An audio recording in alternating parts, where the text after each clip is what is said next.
เป็นปืนคองมันเสแต่ไม่แหนร่องเขเลไตไลเฮ็ดก็กับสิบตึกต่อกันมาเจมืออ่านฮูเฮงปีต่อยามเดี๋ยวนั่นแล้วแต้มปันเฮาไตแลชื่ออันอ่ำชื่อไตอ่อนกันฮู้หันลองไตแลแค่ตื่นยามติดต่อกับสารอยู่เช่าซ้อมกันมาข้าวยาวยืนไหนนั่นแต่เอาสันร้อยที่8สีไหลมาผายออกนั่นมีน้ำแม่หลวง3 เมน้ำแม่ห้องโหอำนั้นก็ห้องว่าน้ำแม่เหลืองเยรูริเวอร์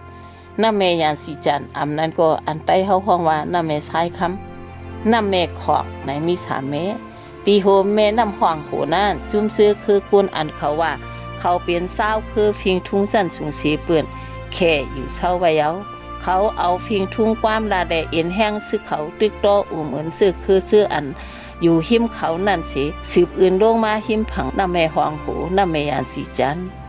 เฮาไรเขาเปลี่ยนเตอเขาอุปึงพองงำเฮาไรเปลี่ยนคือแขเขากว่าเสื้อคือเสื้ออยู่เช่าไว้หิมน้ำแม่ของอันเขาอำไปอื่นไรก็มีอันแขไปอื่นหาลายกว่าไรนั่นตึกกึดไว้อยู่หลายเศร้าคือหนังเก่า